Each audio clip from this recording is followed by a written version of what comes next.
ఓం శ్రీ గణేశాయ నమః. గణేశుని స్త్రీ రూపాన్ని వినాయకి పేరుతో పూజిస్తారు. పరమేశ్వరుడు ఒకానొకప్పుడు లోకకంటకుడైన అంధకాసురుడనే రాక్షసుడిని వధించడానికి బయలుదేరాడు. కానీ అంధకాసురునికి ఒక చిత్రమైన వరం ఉండేది. అదేంటంటే అతని రక్తం నేల మీద పడగానే ప్రతి ఒక్క రక్తపు బొట్టు నుంచి మరొక అంధకాసురుడు ఉద్భవిస్తాడు. అలా అంధకాసురుని రక్తం నేల మీద పడకుండా చూడడానికి ప్రతి దేవత నుంచి స్త్రీ స్వరూపాలు వెలికి వచ్చాయట. అలా విఘ్నేశ్వరుడి నుండి బయటికి వచ్చిన స్త్రీతత్వమే వినాయకిగా చెబుతారు. ఆమె రూపము అచ్చం వినాయకుడిలాగే ఉంటుంది. పరశు, గొడ్డలి, మోదకాలను ధరించిన వినాయకి రూపమే ప్రాచీన శిల్పాలలో కనిపిస్తుంది.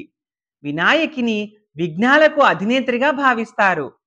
వినాయకికి ఎక్కువ ఆలయాలు లేనప్పటికీ కూడా స్త్రీదేవతలకు అధికంగా ప్రాధాన్యతనిచ్చే తాంత్రిక ఆచారాలలో వినాయకి దేవతకు ప్రత్యేక స్థానం ఉంది. ప్రకృతిలో పురుషతత్వము, స్త్రీతత్వము సహజంగా ఉన్నట్లే ప్రతి దేవతకి తప్పకుండా స్త్రీ స్వరూపాన్ని ఆపాదించడం మన ధర్మంలో ఉంది. ఎందుకంటే ఈ రెండు గుణాలు కలిస్తేనే పరిపూర్ణత అని మనకు తెలుసు. ఈ వినాయకి ప్రతిమలలో ముఖ్యమైనది తమిళనాడు రాష్ట్రంలోని కన్యాకుమారిలో సుచీంద్రంలో గణనాథుడిని గణేశ్వరిగా మనము చూడవచ్చు. మధురైలో మీనాక్షి అమ్మవారి ఆలయంలోను చొక్కనాథుని సన్నిధి పక్కనే ఓ స్తూపములో నిల్చున్న భంగిమలో వినాయకి దేవతను మనం గమనించవచ్చు. ఈ విగ్రహానికి నడుము కింది భాగం పులి రూపము ఉంటుంది.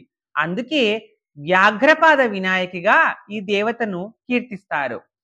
ఇలాంటి స్త్రీ రూపం ఉన్న విఘ్నేశ్వరుణ్ణి చిదంబరం ఆలయంలో కూడా మనం చూడవచ్చు.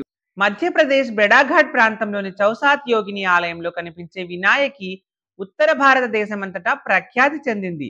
10వ శతాబ్దానికి చెందిన ఈ ఆలయంలోని గణేశ్వరుని శ్రీ ఐన్గనిగా కొలుస్తారు. వినాయకుడి విగ్రహాల్లాగే చేతిలో పరశుతో ఉంటుంది విగ్రహం. మధ్యప్రదేశ్ సాత్నాలోని భూతేశ్వర ఆలయంలో కూడా సప్తమాతృకల నడుమ మనం చిన్నారి వినాయకిని చూడవచ్చు. వినాయకి స్త్రీ రూప వినాయకుడు 64 మంది యోగినుల్లో ఒకరని కూడా చెబుతారు. విఘ్నేశ్వరుడి వివిధ రూపాలను విడమర్చి చెప్పే ముద్గల పురాణము విఘ్నాలను తొలగించే ఆయన స్త్రీ రూపాన్ని ప్రజాదేవిగా కీర్తించింది. స్కంద పురాణం కాశీని రక్షించడానికి శివుడు నియమించిన శక్తుల్లో విఘ్నేశ్వరి కూడా ఒకటని చెబుతోంది. మత్స్య పురాణము, విష్ణు ధర్మోత్తర పురాణంలో కూడా వినాయకి ప్రస్తావన ఉంది. దేవీ పురాణము విఘ్ననాయకుని శక్తి రూపాన్ని వినాయకి అని మనకు వివరిస్తుంది. ఓం శ్రీ గణేశాయ నమః.